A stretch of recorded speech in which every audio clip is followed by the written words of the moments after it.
పవిత్రాత్మ స్వరూపులకు ప్రియాత్మ బంధువులారా, శ్రీమద్ భగవద్గీత పురుషోత్తమ ప్రాప్తి యోగము 15వ అధ్యాయం.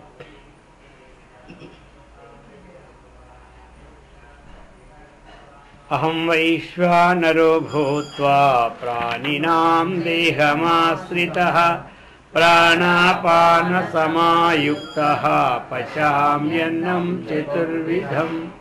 దీన్ని మనం విడదీసుకున్నాను నేను. కాబట్టి అహం వైశ్వానరో భూత్వా ప్రాణినాం దేహమాశ్రితః ప్రాణాపాన సమాయుక్త పచామ్యన్నం చతుర్విధం. అంటే మనం తినే 4 విధాల అన్నాన్ని భగవంతుడు లోపల ఉండి దానిని మళ్ళీ వంట చేస్తున్నాడు. అహం పచామి అన్నాడు కదా, అది అందుచేత ఏమి అర్థమైంది కదా, తినదగినదే తినాలి. ఏది తినదగినదో అదే తినాలి. ఎందుకంటే భగవంతుడికి ఆహారం పెడుతున్నాం కాబట్టి ఇది విశేషం. ఇక్కడ మనమందరం తినదగినది తినేవాళ్ళం, అందుకని ఇక దాన్ని ఎక్కువ ఎదురీసిన పని లేదు. తరువాత సర్వస్య చాహం హృది సన్నివిష్టో మత్త స్మృతి జ్ఞానమపోహనంచ వేదైశ్చ సర్వైరహమేవ వేద్యో వేదాంతకృద్వేద విదేవ చాహం. అర్జున ఇక చెప్తూ ఉన్నాడు, ఆయన యొక్క విభూతిని చెప్పాడు. విభూతి యోగంలో చక్కగా అనేకమైన శ్లోకాలతో ఆ ముందు కూడా అక్కడక్కడ చెప్పాడు. ఇప్పుడు కూడా మధ్యలో అక్కడక్కడ చెబుతూనే ఉన్నాడు ఆయన యొక్క దివ్యస్వరూపాన్ని.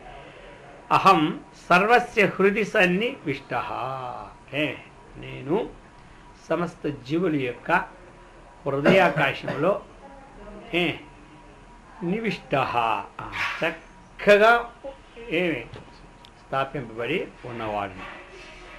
అర్థమైందిగా, నేను సమస్త ప్రాణుల యొక్క హృదయ కమలమునందు విరాజమానమే ఎల్లప్పుడూ ఉండేవాడు. అయితే చెబుతున్నాడు, మత్తః స్మృతి జ్ఞానం అపోహనంచ. మత్తః అంటే నా వలననే, నా వల్లనే ఈ జీవులందరికీ జ్ఞానము అంటే జ్ఞాపక శక్తి ఒకటి, జ్ఞానము ఒకటి, మరుపు ఒకటి. అర్థమైందా? ఈ 3 నా వల్లనే కలుగుతున్నాయి అన్నాడు. అది జ్ఞాపక శక్తి నా వల్లనే, జ్ఞానము నా వల్లనే, మరుపు నా వల్ల చెప్పాడు కదా. అపోహనం అంటే మరుపు అనమాట. మత్తః స్మృతి జ్ఞానం అపోహనంచ, అది ఈ 3 కూడా కలుగుతున్నాయి. ఇంకనో సర్వై సమస్తములైనటువంటి వేదై వేదముల ద్వారా, ఆ వేదముల చేతను వేద్య తెలియదగిన వాడు నేనే. సర్వే వేద యత్పదమామనంతి సర్వాణి చ యద్వా.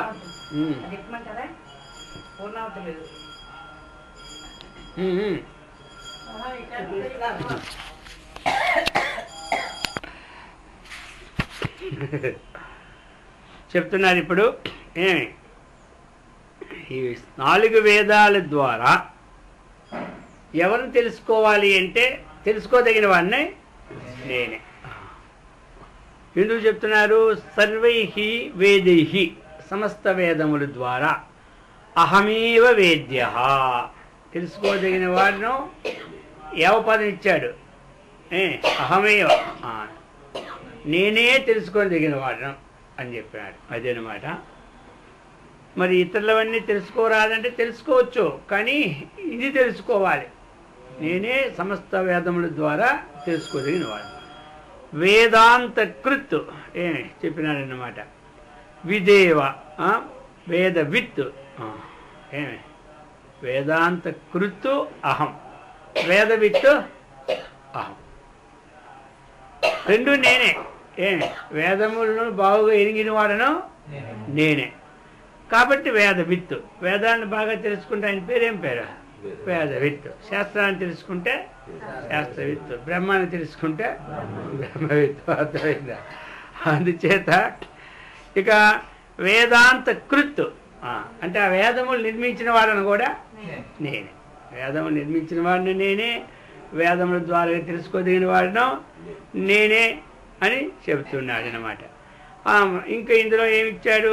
స్మృతి అంటే జ్ఞాపక శక్తి, జ్ఞానం అంటే తెలివి, అపోహనం అంటే మరపు. ఈ మూడు నా వల్లే కలుగుతున్నాయి అన్నాడు.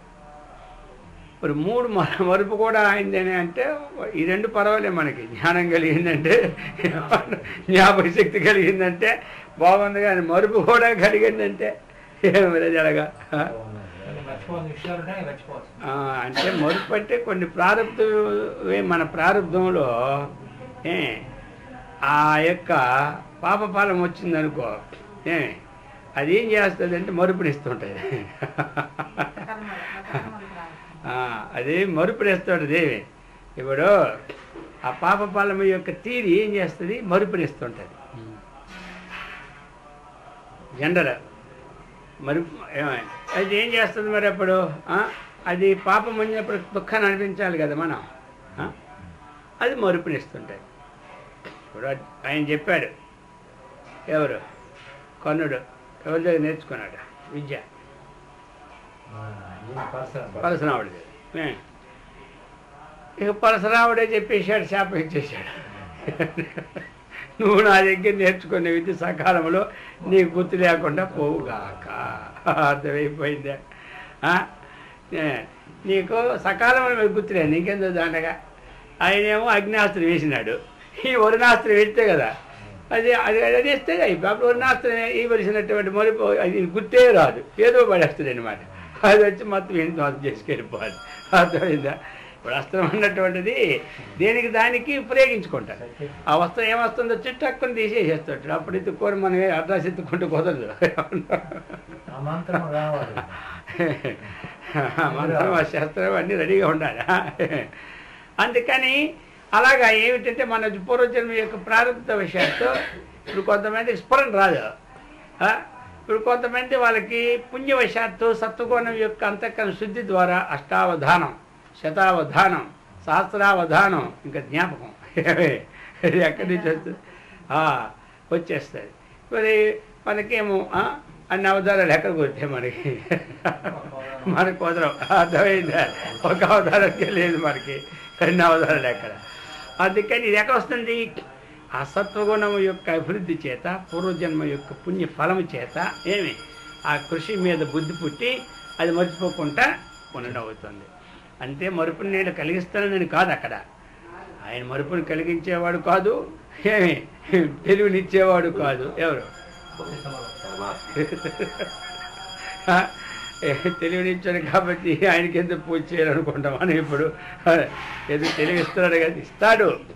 సాక్షిగా తీసుకుంటే ఏది ఉండదు. ఏమంటారు? సాక్షిగా తీసుకున్నప్పుడు ఇది ఒకటే నడిచిపోతుంటుంది బండి. మన యొక్క ప్రయత్నము, మన యొక్క సత్వగుణ కార్యము. ఎందుకంటే మనకి ఏది చేయాలా, ఏది వద్దు, ఏది ఎలా కావాలనేటువంటి ఒక యంత్రం పెట్టేశాడు ఆయన పని తగ్గించుకోవడానికి. ఎవరికి? అది భగవంతుడు పని తగ్గించుకోవడానికి మనకు ఒక బుద్ధి అనే ఒక యంత్రం లోన్ పెట్టేశాడు. లేకపోతే 24 గంటలు ఈ దగ్గర కూర్చొని ఆయన చావాలి, మళ్ళీ ఒకరి దగ్గర కూర్చొని ఇక ఆయనకి మరి ఇంకా అసలు ఉండదు. అందుకని ఆయన పని తగ్గించుకోవడానికి ఆయన ప్లాన్ చేసి వదిలేసినాడు. ఇక మళ్ళీ నడుచుకెళ్ళిపోతుంటుంది. అంటే వీడు సత్వగుణంగా ఉన్నాడా, వీడికి సత్వా సంధ్య అయితే జ్ఞానం. ఇక రజోగుణంగా ఉన్నాడా ఇంకేముంది? రైసస్తు ఫలం దుఃఖం. తమోగుణంగా ఉన్నాడా? తమసస్తు అజ్ఞానజం. అంతే బాస్. ఇవన్నీ కంప్యూటర్ ఫ్రీడు. వీడికి ఎప్పుడేదో వస్తుంటే దాని ప్రకారం వెళ్ళిపోవడం. కానీ మళ్ళీ ఆ భగవంతుడు కూర్చొని మళ్ళీ ఆయన కొట్టించేది, ఈయన కొట్టించేది, ఈయన చూసుకుంటుంది, ఈయన లెక్కలు, ఆయన అకౌంట్లు ఇవన్నీ ఆయన రాయడు. మళ్ళీ ఇది సిస్టమేటిక్ ఒక్కసారి పెట్టేసినాడు అనమాట. అందుకని ఆ యొక్క మొత్తం ఏది స్మృతి జ్ఞాపక శక్తి. ఆ జ్ఞాపక శక్తి మరి రావాలి అంటే మరణశక్తి ఉండాలి. ఏమంటారు? మరణశక్తి లేని వారికి జ్ఞాపక శక్తి తక్కువ. అది పూర్వజన్మలైనా మరణం చేసి ఉండాలి, ఈ జన్మకైనా మరణం ప్రారంభించాలి. ఏమంటారు? మరణం వాడు పూర్వజన్మలో మరణం చేసి ఉన్నాడా? వివేకానందలాగా ఒకసారి వింటే జ్ఞాపక శక్తి వచ్చేస్తుంది. అర్థమైందా? అది ఎవరికైనా మరణం లేని రాదు జ్ఞాపకం. అది ఆ మరణం అనేటువంటి జరుగుతుంది కొంతమందికి. ఇప్పుడు ఏదైనా విన్నారనుకోండి, కొంతమంది అది నడిచినప్పుడు కూర్చున్నప్పుడు తనకు తెలియకుండా లోపట దాన్ని అలా తెచ్చుకుంటుంటారు. అది ఏం చేస్తుంది, అది మనకి కొంత ఎప్పుడు బుద్ధికి పట్టేసిందో ఇక పట్టిందా వదలమన్నా ఏమి. అందుచేత మత్త స్మృతి జ్ఞానం అపోహనంచ వేదైశ్చ సర్వైరహమేవ వేద్య. మరి వేదాలన్నీ సర్వే వేద యత్పదమామనంతి అన్నాడు కఠోపనిషత్తులో నచికేతసుడికి ఎం ధర్మరాజు. కాబట్టి సమస్త వేదాలు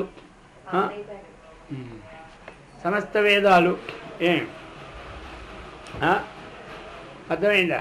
ఈ వేదాలన్నీ కూడా ఎవరిని ఉద్దేశించి చెబుతూ ఉన్నాయి అంటే భగవంతుడినే చెప్తున్నాయి. అది మీకు అంతకంటే ఎక్కువ చెప్పవు. ఇప్పుడు ఏదైనా భగవంతుని యొక్క సాకారము, భగవంతుని యొక్క నిరాకారం. అర్థమైందా? రెండే, ఈ రెండే చెబుతూ ఉంటాయి. ఇప్పుడు మనం చదువుతున్నాం, చదువుతున్నటువంటి స్తోత్రాలన్నీ ఏమున్నాయి? సాకార వర్ణన లేకపోతే నిరాకార వర్ణన. అర్థమైందా? సాకార వర్ణన, నిరాకార వర్ణన. మరి వేదం ఏం చెబుతుంది అంటే అని చెబుతుంది. ఇప్పుడు కర్మకాండ చేస్తూ ఉన్నాము, కర్మకాండలో కూడా ఏమున్నది అందులో మనకి? ఆ వర్ణన విశేషమే. మనకి కర్మకాండ ఉన్నటువంటివన్నీ కూడా ఆయన వర్ణనే. ఆ భగవంతుడు నిర్మించినటువంటి వాళ్ళ యొక్క నవగ్రహాలు ఉన్నారు. వీళ్ళు భగవంతుడి చేత నిర్మింపబడిన వారు. ఇక ఆ నవగ్రహాలు మనం చేసేది వాళ్ళ డ్యూటీలు ఏం చేస్తూ ఉన్నారో ఆ పనులు విశేషం కాబట్టి ఆ పనులన్నీ ఒక శ్లోక రూపంలో పెట్టడం. అర్థమైందా? ఇప్పుడు ఆ పనులన్నీ శ్లోక రూపంలో పెట్టి నమ్మకం చదువుతూ ఉన్నాము, చమకం చదువుతున్నాము, మహాన్యాసం చదువుతూ ఉన్నాము. ఇవన్నీ ఏమిటి?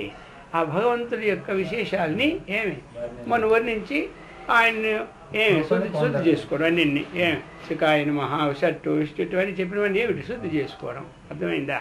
ఇదంతా ఆయన వర్ణన. అందుకనే ఆయన చెప్పాడు అనమాట. వేదముల ద్వారా తెలియదగిన వాడిని ఎవరంటే నేనే. వేదాంత కృత్తు. ఎందుకంటే తెలియదగిన వేదాంతం చేసిన వాడు నేనే ఏమంటారు? ఆ వేదాలు చేసిన వాడిను నేనే, అందుచేత తెలియదగిన వాడిను నేనే. అందుకని సంపూర్ణ వేదాలు ఎవరికి అర్థమవుతాయి? ఎవరు చేశారో వారికి అర్థమవుతాయి. అందరికీ అర్థమవుతాయి.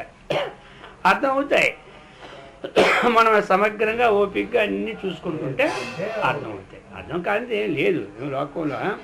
అది అందుకని ఈ విధంగా అర్జున తెలుసుకోమని చెప్తున్నాడు. ఇక్కడేమిటి? సర్వస్య చాహం అన్నాడు. సర్వస్య చాహం అంటే ఇక్కడ మనకి ఒక తిరిగి జంతువులని కానీ, ఒక దేవతలను కానీ, ఒక మానవులని కానీ, జాతి కుల మత భేదములని కానీ ఏమీ లేకుండా సమస్తమైనటువంటి జీవితంలో చరాచర ప్రాణి కోట్ల అంతటా కూడా భగవంతుడు నివసించున్నాడు అన్నటువంటిది ఉండాలి. దీనికోసం మనం ఎవరు అధైర్యపరచిన పని లేదు. భగవంతుడు మనము అంతటా ఉన్నాడు కాబట్టి మనం ధైర్యంగా ప్రయత్నం చేసుకోవడం ఒక్కటే, అంతే. ఆయన లేనిది లేదు. చరాచర ప్రాణి కోట్లు అంతా కూడా ఆయనే ఉన్నాడు. ఇంకా ఇప్పుడు మనం చేస్తున్నటువంటిది ఒక తక్కువ కులంలో పుట్టారనుకోండి, ఒకవేళ ఒక తక్కువ ఆచరణతో ఉన్నాడనుకోండి, ఒక తక్కువ పనిలో ఉన్నాడనుకోండి, వాళ్ళు కూడా నేను ఈ మోక్ష మార్గాన్ని పొందగలనా లేదా, నాకు అర్హత ఉందా లేదా, ఈ భగవంతు తెలుసుకునే స్థితి నాకు ఉందా లేదా అన్నటువంటి దానికి విచారించాల్సిన పనే లేదు. ఆయనలోనూ భగవంతుడు ఉన్నాడు, మనలోనూ భగవంతుడు ఉన్నాడు. కాబట్టి ఎవడు ప్రయత్నం చేస్తూ ఉన్నాడో వాడు పొందిపోతూ ఉన్నాడు. అర్థమైందా? దానికోసం ప్రయత్నం చేసేవాడు పొందిపోతున్నాడు. ఇప్పుడు ఒక ఉద్యోగం ఉంది, కలెక్టర్ ఉద్యోగం, దానికి ఫలానా వాడు నిర్ణయమా? ఎవరు ప్రయత్నం చేసి రాస్తే ఐఏఎస్ వాళ్ళకి పాస్ అయిపోయి పోతూనే ఉంటారు. వాళ్ళ అయ్యగారులు కానీ, అమ్మగారులు కానీ, వాళ్ళు కానీ, వీళ్ళు కానీ, అక్కడ ఏ భేదము లేదు. ఒక మందు తలనొప్పి మందు పుట్టించినాడు, అలా ఆయన ఒత్తి చేశాడు. ఒకటి పండు మాత్ర వేసినాడు. ఈ మాత్ర ఏమి పలాని ఎవరు వేసుకోకూడదు వీడు ఏముందా ఎవరు లేదు.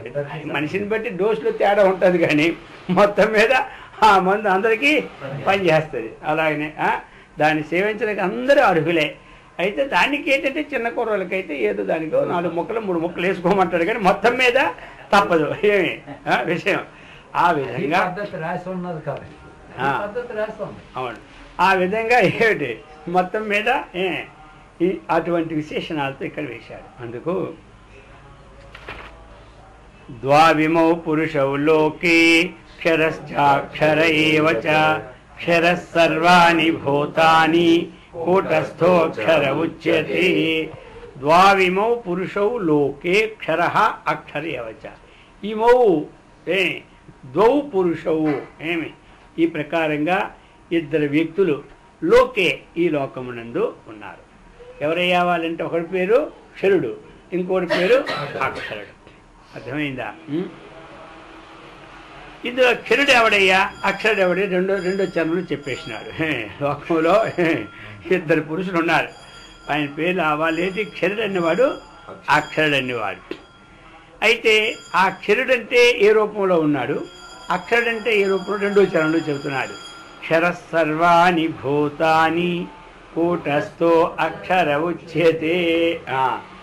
అక్షరుడు ఎవడయ్యా అంటే కూటస్థుడు, క్షరుడు ఎవడయ్య అంటే ఈ సమస్తమైనటువంటి జీవులు, సమస్తమైన భూతాలు. కూటస్థ ఏమి కూటస్థుడంటే ఎవడు మనకి నశింపుకుంటా ఉండేవాడు. కూటస్థుడంటే మనకి నశింపుకుంటా ఉండేవాడు అన్నమాట. కాబట్టి ఇక క్షరుడు ఏమి క్షరుడు అంటే సర్వాణి భూతాని. ఇక్కడ మరి భూతం అనేది జీవులు. అర్థమైందా? ఈ జీవులు నశిస్తారా? జీవులు నశిస్తాడా? జీవుడు నశించుడు. అర్థమైందా? జీవపదంతో తీసుకుంటే జీవుడు నశించడు. అంటే ఈ మనకి జీవుడు దేవుడు 2 పదాలు. ఇక్కడ ఏం పదాలు ఇచ్చారు మనకి? ఒకటి భూతాని, రెండవది అక్షరుడు. భూతాని అంటే ఎవరు? జీవులని అర్థం. సమస్తమైన పంచభూతాత్మక శరీరాలతో ఉన్నటువంటి జీవులు. మరి ప్రపంచంలో వీళ్ళిద్దరే కదా ఉన్నవాడు. ఇంకెవరు ఉన్నాడు? ఒకడు క్షరుడు, ఇంకొకడు అక్షరుడు. అది అయితే మరి ఇప్పుడు 2 ఉంటే ఇక్కడ పురుషోత్తముడు అన్నాడు. అర్థమైందా? వీరెవరి మధ్యని ఈ క్షరాక్షర పురుషుడి కంటే విలక్షణుడు అన్నమాట. అర్థమైంది? ఈ క్షరుడి కన్నా అక్షరుడి కన్నా విలక్షణమైన వాడే పురుషోత్తముడు అన్నమాట. ముందు చెప్పబోతాడు ఆ విషయం కూడా. ఇద్దరికి భిన్నంగా ఉన్నటువంటి వాడే పురుషోత్తముడు. అయితే ఇక్కడ మరి 3 ఉన్నారా లోకంలో? 3 ఉన్నారంటే లేదు. ఒకటి కార్యము, రెండవది కారణము, కార్యకారణాలకు విలక్షణం. అర్థమైంది? కూటస్థుడైన వాడు అక్షరుడు కారణం, ఈ క్షరసర్వాణి భూతాన్ని కార్యం. ఈ రెండింటికి విలక్షణమైనటువంటి వాడే కార్యకారణాల కంటే అతీతమైనటువంటి వాడే పరమాత్మ. వాని ఎందుకు కార్యము లేదు, కారణము లేదు. అందుచేత ఇక్కడ మనకి ఆ కూటస్థుడంటే ఏమిటి? మనకి ఇంతకుముందు చెప్పారు ఒక దగ్గర. ఎక్కడ? 8వ అధ్యాయంలో మనకి అక్షర పరబ్రహ్మని కానీ కూటస్థుడని కానీ అక్కడ కూటస్థ చిదాత్మని కానీ అని ఒక విషయాన్ని తీసుకొచ్చాడు అప్పుడు. అయితే ఇక్కడ మనకి చిదాత్మ అన్నప్పుడు మనం రోజు చెప్పుకుంటున్నాం చిదాభాషుడు అని. అర్థమైందా? చిదాభాషుడు అని. మరి చిదాభాషుడికి కూటస్థుడికి తేడా ఉన్నదా లేదా అంటే ఉన్నది. కూటస్థుని యొక్క ప్రతిబింబమే చిదాభాషుడు. అది కూటస్థుని యొక్క ప్రతిబింబమే చిదాభాషుడు అన్నమాట. అందుచేత ఈ ప్రతిబింబమైనటువంటి జీవి కంటే ప్రతిబింబించిన జీవి కంటే వేరుగా ఉంటాడు. ఇది ప్రతిబింబించిన జీవి కంటే వేరుగా ఉంటాడు. ఎట్లా మరి ఇప్పుడు మనకి ఆకాశంలో ప్రతిబింబించినటువంటి చంద్రబింబము, సూర్యబింబము. ఏమి సూర్యబింబము కంటే ఆ సూర్యుడు వేరు. ఆ సూర్యుడు ఎవరి ద్వారా ప్రకాశిస్తున్నాడో అది మళ్ళీ వేరు. ఏమంటారా? ఒకటి బింబం, రెండు ప్రతిబింబం. ఈ రెండు ప్రతిబింబాలకి ఇన్ని ప్రకాశింప చేసేవాడు వేరు. ఏమంటారు? ప్రకాశింప చేసే చైతన్యం ఎప్పుడైతే బింబాన్ని వదిలేసిందో ప్రతిబింబం పడే అవకాశం లేదు. ఏమంటారు? అందుకని క్షరాక్షర పురుషులు అన్నప్పుడు ఏమి ఇక్కడ మనం ఏమి తీసుకోవాలి? ఈ అవిద్యోపాధితో కూడినటువంటి జీవుడు, మాయోపాధితో కూడినటువంటి ఈశ్వరుడు. అది ఇక్కడ మనకు కావాల్సిన పాయింట్. అది ఈ రెండిటికి అతీతమైనటువంటి వాడు చైతన్యం. మేమే క్షరాక్షర పురుషుల కంటే విలక్షణమైనటువంటి వాడు. విలక్షణమైనటువంటి ఏమిటి? ఉపాధి ధర్మాలను లేనివాడు. ఇక్కడ విలక్షణమైనటువంటి ఆయన ఎక్కడ ఇంకొక కూర్చుంటాడా? ఆయన ఉపాధి ధర్మం లేనివాడు. ఇప్పుడు చంద్రుని యందు ప్రవేశించి కాంతినిస్తూ ఉన్నాడు. ఆ చంద్రుని యొక్క ప్రతిబింబము నదిలో పడుతూ ఉన్నది. చంద్రునికి ఒక కాంతి ఇవ్వడానికి ఒక ఆకారం పెట్టుకున్నాడు. ఆయన ఉపాధి లేకుండా ఒట్టి కాంతి ఎలా ఇస్తాడు? ఏదో ఒకటి ఇవ్వాలి కదా ఉపాధి. మనలో మాత్రం ఎలాగా శరీరం ఉంటేనే మనకు కాంతి, శరీరం లేకపోతే ఉపాధి లేకపోతే ఆయన నిరామయుడు అనమాట. అందుకని ఆయన యొక్క విశేషాన్ని ప్రకటించుకోవడానికి ఉపాధి అనమాట. అర్థమైందా? విశేషాన్ని ప్రకటించుకోవడానికి ఉపాధి. ఈ ఉపాధి ద్వారా ఆయన విశేషం తెలుసుకోవాలి. ఆయన విశేషాన్ని ప్రకటించడానికి ఉపాధి వచ్చింది. ఉపాధి ద్వారా ఆయన తెలుసుకోవాలి. అర్థమైందా? ఆయన యొక్క విశేషాన్ని ప్రకటించుకోవడానికి ఉపాధి వచ్చింది. ఉపాధి ద్వారా ఆయన్ని తెలుసుకోవాలి. మరి ఆయన కాంతి చంద్రుడి ద్వారా మనకు వస్తుంది, సూర్యుని ద్వారా వస్తుంది. అర్థమైందా? సూర్యుని యొక్క బింబము పడుతుంది నీటిలో, చంద్రుని యొక్క ప్రతిబింబము పడుతుంది. ఈ బింబాన్ని మనము ఏమి క్షరుడిగా తీసుకుంటూ ఆ ప్రతిబింబాన్ని, ఆ బింబాన్ని అక్షరుడిగా అంటే ఈశ్వరుడిగా తీసుకుంటూ, అర్థమైందా? ఈ రెండింటికి కూడా ఏ దివ్యమైనటువంటి చైతన్య శక్తి ద్వారా ఎరుగుతున్నాడో అతడు పురుషోత్తముడు. అక్షరాక్షర పురుషుల కంటే విలక్షణాడు. అతడంటే మళ్ళీ మూడోవాడు ఉన్నాడా ఇక్కడ? అది కదా కావాలి మళ్ళీ. ఇందులో ఉన్నవాడు అందులో ఉన్నవాడు ఒకటే, కానీ ఉపాధి ధర్మాల చేత రెండుగా చెప్పుకుంటూ ఉన్నటువంటి చైతన్యం ఒక్కటే. ఫ్యాన్లో ఉన్న చైతన్యం అదే, కరెంటు అయితే ఫ్రిడ్జ్లో ఉన్నది కరెంటు అదే. అర్థమైందా? ఈ రెండిట్లో ఉన్నది ఫ్యాన్ తిరుగుతుంది, ఫ్రిడ్జ్ తిరుగుతూ ఉన్నది. పేర్లు మాత్రం ఫ్యాన్, ఫ్రిడ్జ్ అంతే. అర్థమైందా? ఈ రెండిట్లో ఉన్నటువంటిది భిన్నంగానే ఉన్నది. ఆ ప్రకారంగా సమస్త భూతాలని నడిపించినటువంటి శక్తి మాయోపాధిక ఈశ్వర, లేకపోతే కారణోపాధిక ఈశ్వర. కార్యోపాధి అయం జీవం, కారణోపాధి ఈశ్వర. కార్యకారణము, కార్యోపాధి ఎవరు? జీవుడు. కారణోపాధి ఎవడు? ఈశ్వరుడు. అర్థమైందా? కార్యోపాధి, కారణోపాధి. ఉపాధి నుంచి పేరు వచ్చింది. ఉపాధి నుంచి పేరు వచ్చింది. ఉపాధి కార్యము, కారణం. ఘటము కార్యము, కుండ ఇది ఘటము కార్యము, మట్టి కారణం. ఏమంటారు? ఈ రెండిటికి విలక్షణమైనది అది. ఏమంటారు? ఎక్కడ మట్టి నుంచి పుట్టిందంటే, మట్టి ఎక్కడి నుంచి పుట్టిందంటే అగ్ని నుంచి, ఇది జలం నుంచి, అంతే కదా, నీటి నుంచి కదా పుట్టింది భూమి. నీటి నుంచి కదా భూమి పుట్టింది. కాబట్టి భూమి శక్తి ఎక్కడ ఉంది? నీటిలో ఉంది. అదే కావాలి ఇప్పుడు. నీటిలో ఉంది. ఈ రెండుకి విలక్షణంగా శక్తి అక్కడ ఉంది, ఈ రెండు ఇక్కడ ఉన్నాయి. ఈ రెండు ఇక్కడ ఉన్నాయి, రెండు శక్తి అక్కడ ఉంది. దాన్ని అలా తీసుకెళ్ళి చివరికి వెళ్తాం. అది మళ్ళీ కదా అక్కడికి వెళ్ళి పరమాత్మ నుంచి వచ్చింది కాబట్టి ఇదంతా ఇక్కడ తేలిపోయింది కదా. దీనిలోనూ దానిలోనూ ఉన్నదానికంటే భిన్నమైనటువంటి శక్తి ద్వారాగా కారణము, కార్యం, ఉపాదాన కారణం మట్టి, దానికి ఏమో ఘటము, కార్యము, ఈ రెండిటికి ఆ విధంగా ఇక్కడ కూడా క్షరసర్వాణి భూతాని కూటస్థో అక్షర ఉచ్యతే. అందుచేత ఇక్కడ జీవుడే అక్షరుడనియు కూటస్థుడనియు చెప్పబడ్డాడు. అర్థమైందా? ఈ విధంగా చెప్పి ఉత్తమ పురుషస్త్వన్యః పరమాత్మేత్యుదాహృతః యో లోకత్రయమావిశ్య విభర్తవ్యయ ఈశ్వరః. ఉత్తమః పురుషస్తు అన్యః పరమాత్మ ఇతి ఉదాహృతః అని చెప్పాడు. ఏమి చెబుతున్నారు ఇక్కడ? యహ ఎవడైతే లోకత్రయం ఈ యొక్క 3 లోకాలని ఆవిశ్య అంటే ప్రవేశించి బిభర్తి భరించుచున్నాడో.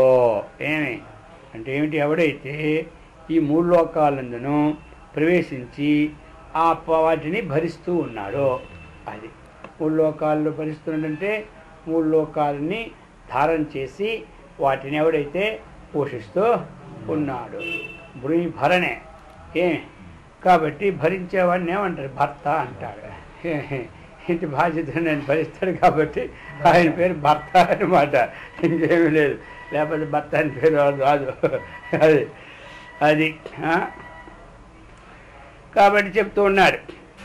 ఉత్తమ అది యో యహ ఎవడు లోకత్రయం 3 లోకాలని ఆవిశ్య అంటే ప్రవేశించి 3 లోకాలని చక్కగా ధారణ చేసి ఇక విభక్తి అవ్యయ ఈశ్వర అతడు ఎవడయ్యా మరి? అతడు ఏమి చెప్తున్నాడు? అతడు అవ్యయ, ఒకటి నాశము లేనివాడు, 2 ఈశ్వర ఈ జగత్తునంతా కూడా నియమించేవాడు, శాసించేవాడు, చండశాసనుడు అనేటువంటి వాడే ఈశ్వరుడు. ఇప్పుడు చెప్పారన్నమాట. అన్యః అంటే ఏమిటి? పైన తెలిపాడు కదా ఇంతకుముందు, క్షరుడు అక్షరుడు వీరిద్దరి కంటే ఉత్తమః. ఉత్తమః అంటే గొప్పవాడు. అటువంటి ఉత్తమ పురుషుడు. ఉత్తమ పురుషాణం ఉత్తమః పురుషోత్తమః. పురుషాణం అంటే ఏమిటి? ఈ జీవుల్లో అందరిలో కూడా ఉత్తముడు కాబట్టి అతడు పురుషోత్తమః. ఇంకా ఆయన పేరేమిటి? పరమాత్మ. ఆయన పేరే పరమాత్మ. పరమాత్మ అన్నా పురుషోత్తముడన్నా ఒక్కటే. అది ఇద్దరిలో తేడా ఏమీ లేడు. అందుచేత ఇప్పుడు అయితే ఇక్కడ మనకి బింబ ప్రతిబింబాలతో చూసుకుంటూ ఇక్కడ జీవుడి కంటే పరమాత్మ వేరు కాడు అన్నటువంటి చెప్తూ ఉన్నారు. అది అర్థమైందా? ఇప్పుడు జీవేశ్వర ఐక్యాన్ని పురుషోత్తమ ప్రాప్తి అంటే ఏమిటి? ఉత్తమ పురుష ప్రాప్తి అంటే జీవుడు వేరు దేవుడు వేరు అని భావం లేకుండా జీవుడే దేవుడు, దేవుడే జీవుడు అన్నటువంటి విషయాన్ని అటువంటి వాడి భావం ఉన్నవాడే ఉత్తముడనమాట. ఇప్పుడు యస్మాక్షరమతీతోహం అక్షరాదపి చోత్తమః అతోస్మి లోకే వేదే చ ప్రజిత పురుషోత్తమః చెప్తున్నాడు. యస్మాత్ అంటే ఏ కారణము చేత, ఏ విధంగా. అహం క్షర అంటే క్షరస్వరూపుణ్ణి అతిక్రమించిన వాడును. అలాగనే అక్షరాదపి అక్షరస్వరూపుణ్ణి కూడా అధిగమించిన వాడు. చెప్తున్నాను. క్షరస్వరూపుణ్ణి కూడా అధిగమించిన వాడును, అక్షరస్వరూపుణ్ణి కూడా ప్రకృతి ప్రకృతిని వశం చేసుకున్నటువంటి ఈశ్వరుడు. అయిందా? ఒకటి ప్రకృతి, రెండవది ప్రకృతిని వశం చేసుకున్నటువంటి ఈశ్వరుడు. ఈ రెండే క్షరాక్షరుడు. అయిందా? క్షరాక్షరులు అంటే ఇక్కడ ఈ రెండే అన్నమాట. అయితే ఇక్కడ అక్షరము అంటే ఆత్మతత్వం కాని అర్థం. ఇప్పుడు క్షరాక్షరం, క్షర అక్షరం. ఒక దగ్గర అక్షరం అంటే ఏమిటి? పరమాత్మతత్వంకే బోధిస్తారు, నాశం కానిటువంటి వాడు అని. అయితే అందులో ఉన్నటువంటి తత్వం తెలుసుకున్న తర్వాత నాశం లేదు దానికి కూడా, కానీ అర్థం కావాలి కదా. ఇది అక్షరము, ఇది క్షరము, నేను విలక్షణ అంటున్నాడు. విలక్షణ పదం ఇవ్వకపోతే అక్షర స్వరూపంతో నాశరహితుడిని తేల్చేసుకోవచ్చు. అందుచేత యస్మాత్ ఏ కారణం వలన అహం నేను క్షరం అక్షరం విలక్షణం అంటే అతిక్రమించిన వాడును. ఇంకా ఎలాంటి వాడు? అతడు ఉత్తముడు అనమాట. ఉత్తముడు అంటే ఎవరు? శ్రేష్ఠుడు. అతః అందువలన లోకే వేదేచ లోకమునందు కూడా ఏమి నన్ను పురుషోత్తముడిని అంటారు, వేదాల్లో కూడా నన్ను పురుషోత్తముడిని అంటారు. లోకముల్లో కూడా ఘటన పట్టిచేసి సామర్థ్యంతో దుష్ట శిక్షణ శిష్ట రక్షణ చేస్తున్నాడు కాబట్టి అందరిలో ఉత్తముడు అని అంటారన్నమాట. ఆయన ఉత్తముడు, అందరిలో ఉత్తముడు అంటే అన్ని పనులు చేసిన చేతే కదా మనం మరి ఈనాడు మందిరాలు కట్టి పూజలు చేస్తున్నావా లేదా? కృష్ణుడికి ఒక మందిరం, రాముడికి ఒక మందిరం, అమ్మవారికి ఒక మందిరం, ఈ విధంగా విగ్రహాలు తెచ్చుకొని ఫోటోలు పెట్టుకొని పూజ చేస్తున్నామంటే వాళ్ళు చేసినటువంటి లోకంలో లోకే అవతార విశేషంగా లోక సంరక్షణ కోసం వచ్చినప్పుడు లోకంలో కూడా నన్ను ఉత్తముడని పూజ చేస్తూ ఉన్నారు. ఇక అన్నిటికీ ఆధారం నేనే కాబట్టి ఆ యొక్క వేదంలో కూడా నన్నే స్తుతిస్తూ ఉన్నాడు. అది చెప్తున్నాడు. లోకే వేదీచాం ప్రథితః, నేను చాలా ప్రసిద్ధుడై ఉన్నాను అంటున్నాడు. యో మామేవమసమ్మూఢో జానాతి పురుషోత్తమం స సర్వవిద్ భజతి మాం సర్వభావేన భారత అంటున్నాడు. ఇప్పుడు యహ ఎవడైతే అసమ్మూఢ, సమ్మూఢుడు అంటే అజ్ఞాని, అసమ్మూఢుడు అంటే జ్ఞానము కలవాడు. అందుచేత చెప్తున్నాడు ఇప్పుడు అసమ్మూఢ ఉత్తమం పురుష జానాతి చెప్తున్నాడు. ఎవడైతే అజ్ఞానం లేనివాడో, సమ్మూఢుడు అంటే అజ్ఞాని, వాస్తవ స్వరూపాన్ని తెలుసుకోలేనివాడు. ఎవడైతే అజ్ఞానం లేనివాడో ఈ ప్రకారముగా ఇంకా ఏమిటి చెప్తున్నాడు, నన్ను ఎవడైతే పురుషోత్తముని తెలుసుకుంటూ ఉన్నాడో, మరి ఎట్లా తెలుసుకుంటున్నాడు? ఏ వస్తువు యొక్క ఒక మహిమ తెలియకపోతే ఆ వస్తువును మనం కీర్తించాం లోకంలో. ఒక వ్యక్తిని కానీ వస్తువును కానీ మనం మాటి కీర్తిస్తున్నామంటే ఆయన యొక్క మహిమాతిశయం తెలుసుకుంటేనే కీర్తిస్తారు. అయితే ఎవరు కీర్తిస్తారు? ఎవరు కీర్తించరు కదా. ఆ మహిమాతిశయాన్ని వచ్చారు ఒకరు, ఆయనకి ఏ విద్యలు ఉన్నా ఏ సిద్ధులు ఉన్నా ఎవరికి తెలియలేదు అనుకో, ఆయన ఎవరు పలకరు, ఆయన పలకరించదు. ఏదో కొన్ని సిద్ధులు ఉన్నాయి తెలిసిపోయింది అనుకో, మనం వదలం, ఎవరు వదలం వాళ్ళని. ఇప్పుడు అలా ఒకవేళ వారి యొక్క వాస్తవం తెలియకుండా ప్రీతి జనించినా ఆ ప్రీతి ఎల్లప్పుడు ఉండదు, ఏదో కనబడినప్పుడు ఉండదు, తర్వాత ఉండదు అన్నమాట. ఏమిటి మహిమ లేకపోయినా కొంతమంది ప్రీతితో ప్రేమిస్తారు. ఏదో ఆ వ్యక్తిత్వాన్ని బట్టి ప్రేమించినా సరే తాత్కాలికమే కానీ ఎల్లప్పుడూ ఉంటుండాడు. ఆ మహిమాన్వితుడికి ఎప్పుడు పూర్తిగా పెట్టుకుంటూ ఉంటాడు. ఎక్కడికి వెళ్ళినా ఏమి చేసినా ఆ మహిమాన్వితుడికి పెట్టుకొనే ఉంటుంటాడు అనమాట. అర్థమైందా? అందుచేత ఈ విధంగా భగవంతునిపై మనకేమి రావాలి? భగవంతునిపై మనకి అకుంఠిత భక్తి ఏర్పడాలి. అది అనమాట. అర్థమైందా? అకుంఠిత భక్తి. అతడు ఎప్పుడూ ఎల్లప్పుడూ అధికమైన వాడే. మనలో మన యొక్క అంతఃకరణ గుణాలను బట్టి మనం ఎక్కువ తక్కువగా ఉంటాం. మనం చేసిన తపశ్శక్తిని బట్టి, మనం చేసిన ప్రయత్నాలు బట్టి మనలో ఒకరికంటే ఒకరు కొంత గొప్ప తక్కువ అన్నటువంటి ఉంటాయి. కానీ అతడికి ఎల్లప్పుడూ ఒకే స్వరూపం. అందుచేత ఎవడైతే ఈ అజ్ఞానాన్ని పారదోలుకుంటాడో, అర్థమైందా? పురుషోత్తముడు మనం కావాలన్నా, పురుషోత్తాన్ని తెలుసుకోవాలన్నా మధ్యలో మనకి ఏమిటి తెర అంటే అజ్ఞానం, వాస్తవ స్వరూపం తెలుసుకోకపోవడం. అందుచేత ఎవడైతే యో మామేవ అసమ్మూఢ అంటే అజ్ఞానము లేనివాడు, అజ్ఞానము లేనివాడు ఎవడైతే ఉన్నాడో వాడు నన్ను ఉత్తముడిగా తెలుసుకుంటున్నాడు. అది పురుషోత్తమం జానాతి సహా. అటువంటి వాడు సర్వవిత్ అన్నమాట. నన్ను ఒక్కడికి ఎప్పుడైతే తెలుసుకున్నాడో పురుషోత్తముడుగా అని విచారణ ద్వారాగా అతడు సర్వవిత్ అంటే సర్వాన్ని తెలుసుకున్నాడు. సమస్తమైనటువంటి లోకాల్లో ఉన్నటువంటి దివ్య స్వరూపం ఏకమని తెలుసుకున్నాడు. కాబట్టి ఈ సమస్తమును అతడు ఏమి తెలుసుకున్నవాడు. అందుచేత ఏమి అతడు సర్వభావేన మాం భజతి ఏమంటారు, అన్ని విధాలా కూడా నన్నే పూజిస్తుంటాడు. ఆయన ఏ విధములోకైనా వదలడు. ఏదో ఒక విధంగా వాడు పూజ చేయని, జపమే చేయని, ధ్యానమే చేయని, పారాయణ చేయని, స్తోత్రాలే చదవని, విచారణ చేయని, ఏ విధమైన అంతా నీవేనయ్యా అంటాడు. అందుకని ఏదో ఒకటి మొత్తం మీద ఆయన యొక్క భజన మానడు.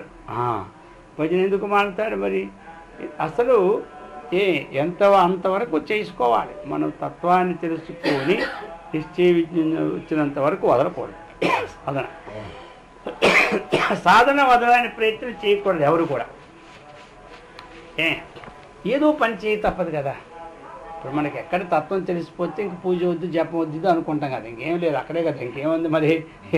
నేను బ్రహ్మణని తెలిసిపోయిన తర్వాత ఏముందంటే మిగతా పనులు చేసుకోవడం లేదా? ఇప్పుడు తత్వం తెలిసిపోయిన భోజనం మానేస్తాడా? తత్వం తెలిసిపోతే మతకం వెళ్ళిపోయిద్దా? భోజనం మానడు కదా, వచ్చింది కూడా. ఇక భోజనం చెయ్యాలి అంటే పాటలు పడవలసిందే. ఆ భోజనం అందుకే మనం ఫ్యాక్టరీలకి ఎక్కితే దేవలోకం లేవు, వాళ్ళకి భోజనం అక్కర్లేదు కాబట్టి అక్కడ ఏ ఫ్యాక్టరీ అక్కర్లే. ఇక్కడ మన భోజనం అన్ని ఫ్యాక్టరీలే. ఏవో ఫ్యాక్టరీ పెట్టుకుంటేనే కానీ ఈ ఫ్యాక్టరీ ఆడదు ఇక్కడ, అర్థమైందే. అందుకని ఈ ఫ్యాక్టరీ కోసం అన్ని ఫ్యాక్టరీని ఉండవలసిందే. అక్కడ ఈ ఫ్యాక్టరీ కోసం పని లేదు కాబట్టి అక్కడ ఏ ఫ్యాక్టరీలు లేవు, అది రిపేర్లు లేవు, ఆగిపోతాయి ఏమంటారు. అందుకని ఇప్పుడు మనం ఇక్కడ కొంతమంది ఏమిటి అంటే ఏమి ఆలోచించింది, అంతా జ్ఞానం తెలిసిపోయింది కానీ ఇంక ఈయనేది వదిలినట్టే లేదు, ఇది జ్ఞానంలా అజ్ఞానంలా అని మళ్ళీ ప్రశ్న ఏమిటి అంత చేస్తే మరి ఇప్పుడు పాత్రలతో జ్ఞానే, దానికంటే జపం చేస్తే జ్ఞానే, బట్టలు తుక్కుంటే జ్ఞానే, దానికన్నా భజన చేస్తే అజ్ఞానే, ఏమంటారు, స్నానం చేస్తే జ్ఞానే. అందుకని బాహ్య కర్మలు చేసుకున్నంత మాత్రం తప్పేమి తప్పు. నువ్వు నీ కర్మలు నీవేమి వదులుతావు చెప్పు. నువ్వు జ్ఞానం అయిపోయినావంటే ఇది మానేస్తున్నావా, బజార్కి వెళ్ళడం మానేస్తున్నావా, సామాన్లు తెచ్చుకోవడం మానేస్తున్నావా, నువ్వేం మానేస్తున్నావు? ఇదొక్కటే మానేయమని చెప్తారు కొంత. నువ్వు జ్ఞానం అయిపోయి వదిలిపెట్టి మరి అభివృద్ధి పెట్టమనకూడదా? నువ్వు జ్ఞానం అయిపోయావు కాబట్టి 6 మాసాలు తిరగకుండా ఉంటే మంచిదని మాట అంటే కాబట్టి ఏమీ లేదు. ఇప్పుడు అందరూ సంవత్సరం వరకు వదిలిపెట్టి మాట్లాడు, చనిపోయిన తర్వాత వాడికి 6 మాసాలు భోజనం వదిలిపెట్టమని చెప్పు. ఈ పంత్రికి బుద్ధి ఉంటే కదా భోజనం అంటే వదులుతారా అంటాడు. అర్థమైతే నువ్వు దీపం రాటిలో నువ్వు దీపం వేసుకోకూడదు, లైట్లే వేసుకోకూడదు, నువ్వు ఉన్నదిలే లైట్లు వేసుకోకూడదు, ఇంట్లో దీపం వెలిగించకూడదు అన్నాడు అనుకో. అప్పుడేమో వెళ్ళబోతాడు. దేవుడి దగ్గర దీపం అంటే మానేస్తాడు కానీ ఇంట్లో లైట్లు వేసుకోవద్దు అనుకో, వాడి మాట పాటిస్తాడా? వాడు పాటిస్తాడు. ఇంటి కోసం కాదా, ఎక్కడిల్లుకా?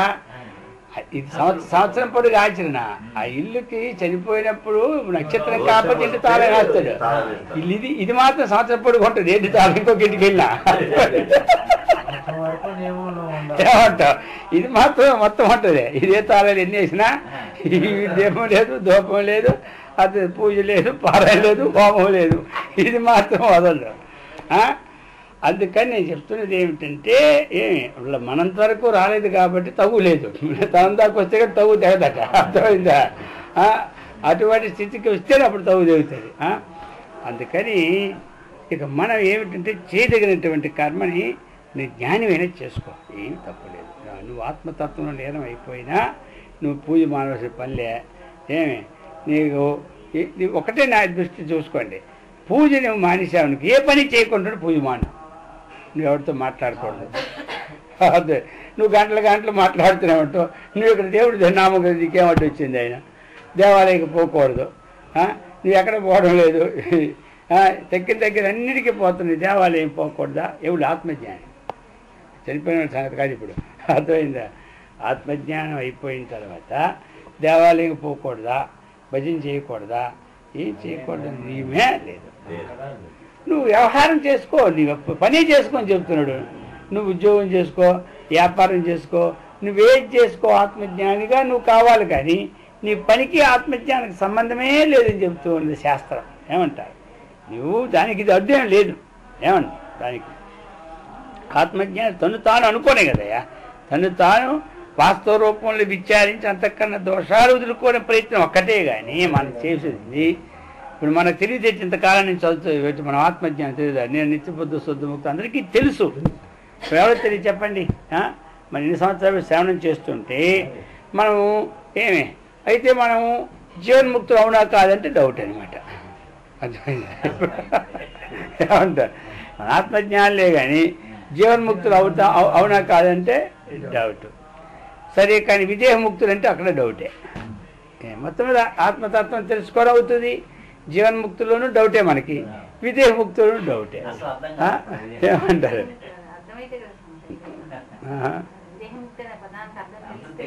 అదేలే, ఈ రెండు డౌట్లు మనకి. ఏమంటారు? ఇప్పుడు అయితే జ్ఞానం అందరికీ తెలుసు. నేను ఆత్మని ఎవరికి తెలీదు? ఎన్నిసార్లు వింటుంటే పెద్ద మలయాళ స్వామి మాకు తెలియదు ఏంటి. ఇప్పుడు శివానంద స్వామి తెలియదు నేను ఆత్మని. వాళ్ళు తెలిసిన తర్వాత ఎందుకు మరి కూర్చోవలసి వచ్చింది? కర్మ 12 సంవత్సరాలు కూర్చున్నారు. అంతకుముందు తెలీదా? ఇప్పుడు మనవాడు నీకు ఆత్మ తెలిసిపోయింది, నీకు ఇంకా అక్కడ కూర్చోడం ఎందుకు అంటారు? ఇక నీకు ఆత్మజ్ఞానం తెలిసిపోయింది, అక్కడ కూర్చోడం ఎందుకు అంటాడు? ఆత్మజ్ఞానం అన్నీ తెలిస్తే అది మనకి పరోక్షంగానే తెలుస్తుంది, కానీ అపరోక్షానుభూతి మనకి కలగడం లేదు. ఏమంటారు? అది అంతఃకరణంలో ఉన్నటువంటి వాసనాక్షయం అయితే కానీ కలగడం. అర్థమైంది కదా? అపరోక్షం అన్నటువంటిది అంతఃకరణంలో ఉన్నటువంటి మనకి ఎక్కడెక్కడ ఏ సంబంధమైనటువంటి వాసనలు ఉన్నాయో సంస్కారాలు, ఆ సంస్కారాలు ఉంటున్న జ్ఞానం కలుగుతుంది. ఇప్పుడు సంస్కారం అవుతుంది మనకి కలగదేటి. ఇప్పుడు జ్ఞానము స్కూల్లో వేదాంత టీచర్లు 25,000 30,000 తీసుకుంటూ 40,000 తీసుకుని బ్రహ్మాండంగా బ్రహ్మసూత్ర లెక్చర్ చేస్తూనే ఉన్నారు. వేదాంతం రోజు వాళ్ళు చదివి చెప్పడం చూసుకుని పుస్తకాలు చూసి చెప్తూ ఉంటుంటారు. కానీ మనకి అంతఃకరణంలో ఆ పరమాత్మ స్వభావము నేను అన్నట్టు దృఢమైనటువంటి భావన మాత్రం లేదు. అర్థమైందా? ఇప్పుడు దానికోసం లేదు. ఇదేంటి జీవన వృత్తికి ఒక ఉద్యోగం. అది అంతవరకు చెప్పి వాడి పుస్తకాలు అక్కడ వీడి పుస్తకాలు పట్టుకుని పోవడం అయిపోయింది. ఇంకా గంట కొట్టారా లాస్ట్ గంట ఇక పెట్టేవా చాలా చూసుకుంది పడినట్టు అంతే. కానీ అక్కడ ఇదేమీ లేదు. ఇప్పుడు నిజమైన వాడి ఆ వేదాంతం అంత బోధించినందుకే ఆయన కాస్త ఈ బ్రహ్మజ్ఞానం ఉన్నదంటే వాడు అప్పుడే జీవన్ముక్తుడు. ఎప్పుడే వాడు చెప్పుకొని పోతేనే ఉంటుంటాడు. ఎప్పుడైనా కొంచెం మనసు కష్టం వచ్చిందనుకో, ఈరోజు పాట ఆపుతాంలే, రేపు చెప్పుకుందాలే అంటాడు. చెప్పేది వేదాంతమే, ఆపుదామలే అంటాడు. అది పోవడానికే వేదాంతం, కష్టం పోవడానికి ఇది ట్యాబ్లెట్. కానీ ఏమంటారు, వాడికి దారి అని చూస్తే కదా ఈ ట్యాబ్లెట్ పనిచేస్తుందని తెలియదు. మళ్ళీ అందుచేత ఎందుకు అంటే అది పరోక్షమే కానీ అపరోక్షానికి లేదు. అందుకని ఎవరు ఏది పని చేసినా చాలామంది ఏంటంటే నువ్వు ఇంకా హోమం, నువ్వు ఇంకా పూజ, నువ్వు ఇంకా పారాయణ చేస్తున్నావు ఇంటి దగ్గర, నీకు జ్ఞానం కలిగిపోయింది కదా అవి కూర్చోకూడదని అంటారు. కలిగితే కలగని వాడికి చేసినా తప్పులే, చేయకపోయినా తప్పులే. వాడు చేసినా నీవే ప్రయోజనంలే, చేయకపోయినా ఏం ప్రయోజనం. అందుకని చేసుకోవచ్చు. మనకు చేస్తే చెప్పాడు కదా ధ్యానం చెప్పినట్టున్నారు లాస్ట్లో. నువ్వు చెయ్యు, నీకు ప్రతిబంధకం లేదు జ్ఞానానికి. అర్థమైందా? నువ్వు చెయ్యిపో లేదు, నువ్వు అది నీకు ప్రతిబంధకం మాత్రం అది కాదు. ఎందుకంటే నీ ప్రారంభంలో ఒక కర్మ నీకు ఉంది చేయవలసి. నువ్వు ప్రారంభం అంతా పోయిన తర్వాత మోక్షం కోసం ప్రయత్నం చేస్తావంటే నీకు అప్పుడు శరీరమే పోతుంది. ప్రారంభం ఏ రోజు క్షేమైపోయిందో ఆ టైంకి మనకి పోతుంది. ఈ నా ప్రారంభ కర్మ అంతా క్షేమైపోయిన తర్వాత నేను జ్ఞానం కోసం ప్రవేశిస్తానంటే ప్రారంభ క్షయమే శరీరానికి నష్టం. ఏమంటారు? ఇప్పుడు ప్రారంభ క్షయమే శరీరానికి నష్టం. మరి నేను ఆ తర్వాత ఇంక ప్రయత్నం చేసేది అందుకు నీ ప్రయత్నానికి నీ కర్మకి సంబంధమే లేదని కొట్టాడు. ఏమంటారు? నువ్వు ప్రయత్నం చేసుకొని నువ్వు జ్ఞానాన్ని సంపాదించుకున్న తర్వాత నీ కర్మ చేయొద్దు చేయిస్తే నువ్వు ఒక్కడుగా ఏమి జ్ఞానం నుంచి దిగజారిపోయినట్టు లేదా జ్ఞానం నుంచి తప్పినట్టు కొంతమంది భావన. అందుకని అవన్నీ ఖండించారు. మనమే దిగజారిపోయినట్టు నీ ప్రారంభం చేయకపోతుంది కదా. ఇప్పుడు మనం ఎంతవరకు ఎవరు ఉన్నామో అంతవరకు ప్రారంభ కర్మ ఎవరికి ఎంత రాసిందో అంత చేయాలి. మన ప్రారంభంలో చేసిన కర్మయోగం లేనప్పుడు ఏమి వాడు హాయిగా కూర్చోవచ్చు. ఏమంటారు? ఇప్పుడు ప్రారంభంలో మనకు లేదు పని లేదు, కానీ కొంతకాలము ఇది ప్రారంభం ఉంది. ఏది పని లేకపోయినా ఎల్లప్పుడు పని లేకపోయినా పని చేయకుండా బతుకున్నా లేదేమిటి? పనికి ప్రారంభం వాడి జీవితం ఎంతవరకు ఉండాలనే నిశ్చయం అయిపోయింది. అందులో నీవు చేసే పని అన్నాళ్ళు ఉంటుంది. ఇక మిగతా జనాలు ఇప్పుడు రిటైర్ అయిపోయినంటే పోతారు అందరూ, ఎందుకంటే కర్మ పోయింది కాబట్టి ఆ ప్రారంభం అయిపోయింది, ఇంకెందుకు విడిచిపెడతారు ఎవడైనా. అది రిటైర్ అయిపోతే అంతే, అది అక్కడికి అయిపోయినా ఇది ఉంటుంది. అలాగే కొంతమందికి మోక్షం కలిగిపోయినా అంటే మరి శరీరం ఎందుకు పోవాలి కదా అంటారు. నీకు మోక్షం కలిగితే మోక్షం అంటే వదులుట, ఉద్యోగం వదిలితే మోక్షం ఏది శరీరం పోయిందా? అది ఉద్యోగం మన జ్ఞానం తెలిసినప్పుడు వదలే, పోయినప్పుడు వదలలే. అలాగనే మనకి మోక్షం కలిగింది. శరీరం వదలడానికి సంబంధం మోక్షము అంటే శరీరం కంటే అతిరేక్తంగా అక్కడ ఉంటే ఈ శరీరం ఇక్కడ వదిలిపెట్టడానిక? తనలో ఉన్న వస్తువుని తాను తెలుసుకోవడమే కదా మోక్షము. దేహాత్మ తాదాత్మ్య భావం విడిచిపెట్టుకోవడమే కదా మోక్షము. అందుచేత ఇక్కడ కర్మాచరణ అన్నటువంటిది ప్రారంభం మీద ఆధారపడి ఉంది కాబట్టి జ్ఞానాచరణ అన్నటువంటిది మన ధ్యేయంగా పెట్టుకొని కర్మాచరణ వదలకుండా చేసుకోవాలి. అది కొంతమందికి అది లేదా వదిలేస్తారు. ఇప్పుడు కొంతమంది రిటైర్ అయిపోయారు అనుకోండి, అయిపోయిన తర్వాత ఇంక 3 సంవత్సరాలు 5 సంవత్సరాలు పెంచుకోవడానికి చూస్తూనే ఉంటుంటారు. ఇది దేని మీద ఆధారపడింది? ఇది ప్రారంభం మీద. ఏం చేతిలో మనం అనుకుంటాం ఇంకా ఆశే పోలేదే, హాయిగా ఉండకూడదు ఇంట్లో అంటాడు ఒకటి వచ్చి. ఆశ పాడు ఆశ. ఆ ప్రారంభం నువ్వు ఇంట్లో కూర్చున్నా అది తీసుకెళ్ళిపోతుంది. వాడికి ఆ యోగం లేదా? పూర్వజన్మ పుణ్యం అంటే ఆ యోగం లేదా? వాడు ప్రయత్నం చేసినా రాదు. కొంత చాలా ప్రయత్నం చేస్తారు. అయిపోయినా కూడా ఎక్కడ ఉంటే ఏదో సంపాదిస్తాను, వాడికి ప్రయత్నం చేసినా రాదు. ఎందుకు లేదు? ప్రారంభంలో లేదు. ఇక ఇప్పుడు మనం ఏం చేసుకోవాలి? హాయిగా నా రిటైర్ అయిపోయిన పని లేదని మాత్రం అనుకోకూడదు. అదే ఈ పని పెట్టుకోవాలన్నమాట. అందరూ చక్కగా అవకాశం ఇది. ఆ పని పెట్టుకోవాలంటే ఇప్పటి నుంచి ఈ వాసన ఉంటే ఆ పని పెట్టుకుంటాడు. అప్పుడు ఆ వాసన వస్తుంది. అది ఏ వాసనలో ఆ వాసనే పోతుంది. అందుకని ఇప్పటి నుంచి వదలకుంటూ గంట అరగంట ఖాళీ రోజు పెట్టుకుంటుంటే ఇక అప్పుడు ఇంకే గొడవ లేకుండా ఉంటాడు. అయితే ముఖ్యమైన సారం ఏంటి? ఇప్పుడు మనకి లాస్ట్ మనం ప్రకరణలో పాయింట్ చేసుకుంటున్న పాయింట్, పని చేస్తూ ఉన్నా మనం జ్ఞానానికి అడ్డు లేదు. అది కాబట్టి పని అంతా అయిపోయిన జ్ఞానం సంపాదించుకోవడం మంచిదేమో అంటే అప్పటికి ఇప్పటికి మనకి తేడా ఇది ఎప్పటికి ఎలా ఉంటుంది మనకేం తెలుస్తుంది? ప్రారంభ క్షయం మన చేతులు ఎవరికి తెలుస్తుంది? ఎవరికి తెలియదు. అందరూ అనుకుంటారు, అనుకుంటాం అని, కానీ ఫలాని ఎప్పుడు మనం పోతాము, ఫలాని సంవత్సరాల్లో మనకి తెలుస్తుంది. ఎవరికి తెలియదు. ఎవరో కొంతమందికి వాళ్ళ పూర్వజన్మ నుంచి ప్రయత్నంలో తెలుస్తుంది. వాళ్ళకైనా ఎప్పుడు తెలుస్తుంది? 30 సంవత్సరాల కింద తెలుస్తుంది నేను 30 ఏళ్ళు పోతానని. ఏదో ఒక రోజులో 2 రోజులు 3 4 రోజులు ముందు చెప్పేస్తారు. కొంతమందికి అది ఉంటుంది. అంతేగాని 10 ఏళ్ళు బట్టి ఫలానప్పుడు పోతానని వీడికేం తెలియదు. అర్థమైందా? అది మాయా. అందుకని ఈ విధంగా మనం ఉన్నప్పుడే ఈ విచారణ చేసుకోవాలి. అది చెప్తూ ఉన్నారు. ఇంకా చెప్పింది ఏమిటి? అసమ్మూఢుడు నన్ను పొందుతూ ఉన్నాడు. అతడు సర్వవిత్తు, అతడే అజ్ఞానం లేనివాడే సర్వవిత్ అన్నాడు. అంటే ఇది సమస్తము తెలుసుకున్నవాడు వేదాంత డిపార్ట్మెంట్లో. అర్థమైంది కదా? అది మరి తగ్గిందే అజ్ఞానం కాదు, వాడు మహాజ్ఞానులు. అర్థమైందే? ఒక్క దాంట్లో ఒకళ్ళు కాదు, మహాజ్ఞానం ఉంటుంది కదా. ఎవరెవరు ఏ ఉద్యోగాలు చేస్తున్నారో వాళ్ళందరూ జ్ఞానులే. వేదాంత సంబంధమైనటువంటి ఆత్మతత్వానికి ఒక అజ్ఞాని తీసుకోవాలి. అంటే అజ్ఞానం అంటే ఎందుకు? ఏమీ తెలియని వాడిని భావం ఎవరు తెచ్చుకోకూడదు. తన స్వరూపమును తాను తెలుసుకోవాలి ఆధ్యాత్మిక అజ్ఞాని. కానీ అజ్ఞానం నువ్వు అజ్ఞానమయ్యా అని ఎవరికి అన్నావు బా, అదంతా చెప్తుంది మీరందరూ అజ్ఞానులని. అజ్ఞాన జ్ఞానం చూపెడతాను అంటాడు. అప్పుడు నువ్వు దానికి అజ్ఞాని. ఇప్పుడు మేస్టర్ ఉద్యోగం చేశాడు, వాడికి అనొచ్చు నువ్వు డాక్టర్ విషయంలో అజ్ఞానం అయ్యి అంటే వాడు నోరెత్తడు, ఒప్పుకుంటాడు.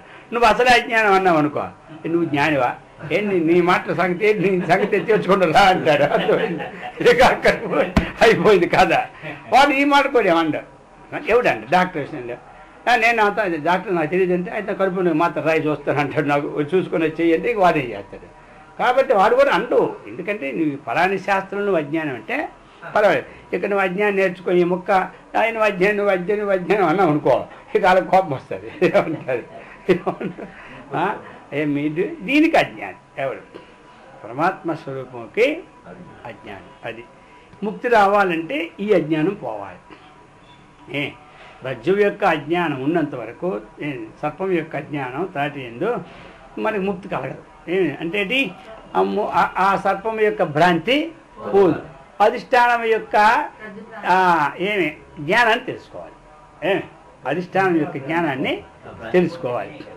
అధిష్టాన జ్ఞానం తెలుసుకున్నంత వరకు ఏ అజ్ఞానం పడింది, అధిష్టానం యొక్క అజ్ఞానం పడింది.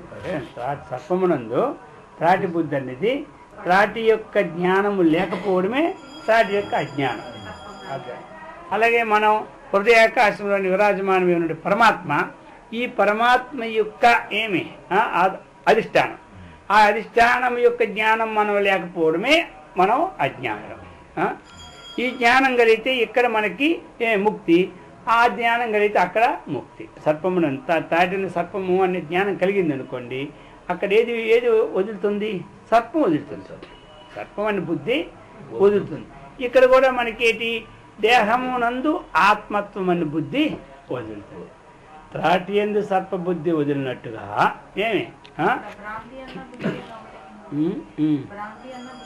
రెండు ఒకటే, ఇక్కడ ఆపాదం కంటే. అందుకని అర్థమైందా, అది పోతుంది అనమాట. అది ఆ ప్రకరణ బుద్ధి అన్నప్పుడు లేదా భ్రాంతి అని ఏదో ఉపయోగించవచ్చు రెండిట్లో. అది అందుకని ఇప్పుడు మనకి ఏమిటి, మనం ముక్తులు అయిపోయినప్పుడు మనం మారలాం, మనం ఇంతే ఉంటాం. అర్థమైందా, ముక్తి కానప్పుడు ఇలాగే ఉంటాం. ముక్తులు అయినాము అంటే ఏమిటి, మన యొక్క శారీరక తాదాత్మ్య భ్రాంతి ఒక్కటే పోతుంది అంతే. వ్యవహారానికి లోపల ఉంటుంది, వాడు వ్యవహారం చేసుకోవాలి, వీడు వ్యవహారం చేసుకోవాలి. ముక్తుడికి ఉన్న భక్తుడికి వ్యవహారంలో తేడా లేదు. తన స్వరూపు తన యొక్క దేహాత్మనందు తాదాత్మ్య బుద్ధి పోతుంది అంతే. వాడు ముక్తుడు అయిపోయాడంటే ఆయన గోల్డ్ బంగారు ఛాయ రావడం కానీ, లేకపోతే వాడికి పెద్ద ముఖం తేజస్సు రావడం కానీ దీనికి దానికి సంబంధమే లేదు. వాడు కాలాగా ఉన్నా సరే, పేలాగా ఉన్నా సరే, వాడు ముక్తుడే ముక్తుడు. కొంత యోగం ఉంటుంది కదా, అది అలా కూర్చొని ప్రాణాయామాలు చేస్తుంది. దానివల్ల లోపల ఏమిటంటే కొంత తేజస్సు ఉత్పన్నం అవడానికి ఉంటుంటాయి. ఇప్పుడు దారి అయిపోయిన కత్తి కూడా ఊరికి రోజు గీస్తూ ఉంటుంటే 3 రోజులకు మెరుస్తూనే ఉంటుంటుంది. అర్థమైపోయిందా? ఆ ప్రకారంగా వీడు లోపల ఏదో మనకి చేస్తూ ఉంటుంటే అది ఒక ప్రకాశం. అంతేగాని ప్రకాశమానంగా ఉంటేనే వాడు ఆత్మజ్ఞాని, వాడేమో నల్లగా ఉంటే ఆత్మజ్ఞాని కాడని మాట ఏమీ లేదు. వాడు ఎరుగున్నా ఒకటే మనకి. అది చెప్తున్నారు. ఈ విధంగా ససర్వద్భయతి మాం సర్వభావేన భారత ఇది గుహ్యతమం శాస్త్రం విధముక్తం మయా నఘ ఏతద్బుద్ధ్వా బుద్ధిమాన్ స్యాత్ కృతకృత్యశ్చ భారత. ఇప్పుడు చెప్తున్నాడు ఈ అధ్యాయం యొక్క ఫలశ్రుతిని ఈ చివరి శ్లోకంలో చెప్తున్నాడు. ఇది గుహ్యతమం శాస్త్రం ఇదముక్తం మయా నఘ. అది అయ్యా, ఇది ఎలాంటిది అంటే అతి రహస్యమైనటువంటిది. అతి రహస్యం అంటే అర్థం ఏమిటి ఇక్కడ? ఇది ఎవరికి చెప్పకూడదని కాదు, ఎవరికి తెలియకుండా ఉందని కాదు. అతి రహస్యం అంటే చాలా సూక్ష్మమైనటువంటి విషయం. అర్థమైందా? చాలా సూక్ష్మమైనటువంటి విషయం అది. అందుకని దుర్విజ్ఞేయం అన్నాడు. తెలుసుకోవడానికి కష్టం. అందుకని సూక్ష్మ దర్శిభి అన్నాడు. ఎవరు అంతఃకరణమైతే సూక్ష్మకారాన్ని పొందుతుందో అటువంటి ద్వారా ఇది తెలుసుకున్నది కాబట్టి ఇది గుహ్యం అంతే.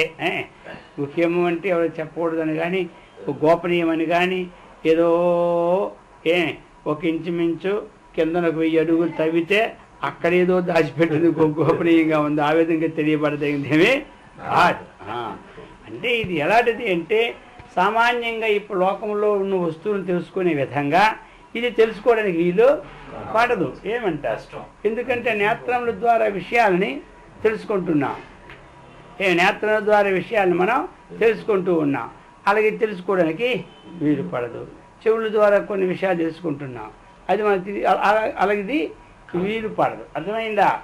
ఈ విధంగా మనము వీలు పడదు కాబట్టి అది గుహ్యం. ఇప్పుడు బుద్ధి మనసస్తు పరాబుద్ధి బుద్ధియే పరతస్తు సహా అన్నాడు. ఆ బుద్ధికి కూడా అవతల ఉన్నటువంటి వస్తువు కాబట్టి ఇది మనకేమైంది? సూక్ష్మమైంది. అంటే బుద్ధికి అంతరానిది కాబట్టి సూక్ష్మమైంది అని ఈ విధంగా మనం అది రహస్యం. రహస్యం అంటే ఇది గుహ్యమన్నా సూక్ష్మని ఇవన్నీ ఒకటే వస్తాయి.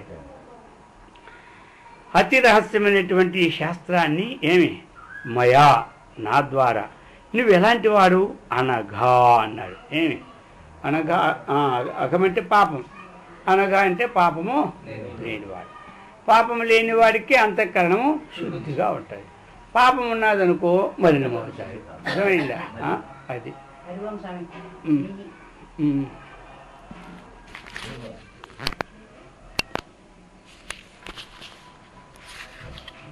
ఇంకిప్పుడు అయిపోయింది. ఇంకేముంది? ఇంకొక 100 నామాలు.